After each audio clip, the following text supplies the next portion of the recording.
Bonjour, j'ai la chance d'être, coprésidente d'une initiative franco-britannique qui s'appelle IAPB pour International Advisory Panel on Biodiversity Credits, ça veut dire un groupe consultatif sur les crédits biodiversité, qui était un groupe global et qui a travaillé, sur des principes et des exemples concrets, pour essayer de mettre en place, des instruments financiers pour financer la conservation ou la restauration de la nature dans le monde entier, tous écosystèmes confondus, terrestres, marins, tropicaux, tempérés.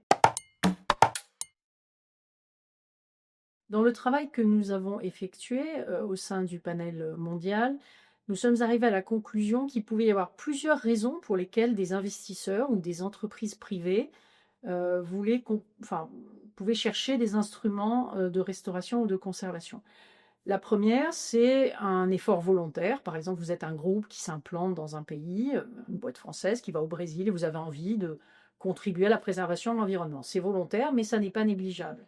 Vous avez l'idée qu'il puisse y avoir des compensations imposées par la loi. Par exemple, vous créez une infrastructure, vous détruisez une zone, donc obliger les entreprises à éviter la destruction, à réduire l'impact et en dernier ressort à éventuellement compenser de manière à ce que, par exemple, une partie de la zone humide abîmée soit préservée. Ça, c'est une deuxième source. Et une troisième source qui, à mon avis, est assez prometteuse, c'est l'idée que des entreprises peuvent vouloir, à l'avenir, sécuriser leur chaîne d'approvisionnement. Vous êtes un producteur de café, le changement climatique ou divers phénomènes impactent la production. Donc vous investissez dans la préservation des ressources en eau, dans la préservation des liens sociaux, dans certains types d'agriculture régénératrice. On n'en est pas encore là, mais un jour, ça pourrait peut-être être financé par des certificats qui sont mis sur le marché.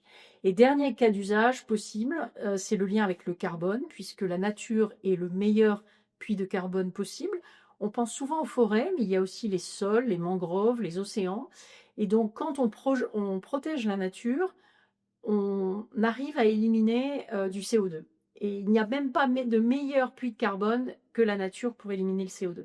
Donc il pourrait y avoir des produits hybrides avec beaucoup de garanties, parce qu'il y a eu des problèmes sur les marchés carbone, donc je le dis avec prudence, mais il pourrait y avoir des produits hybrides qui, tout en visant à éliminer du carbone, contribuent à préserver des zones naturelles qui peuvent jouer cette fonction et qui, du coup, évidemment, seront préservées aussi pour d'autres buts.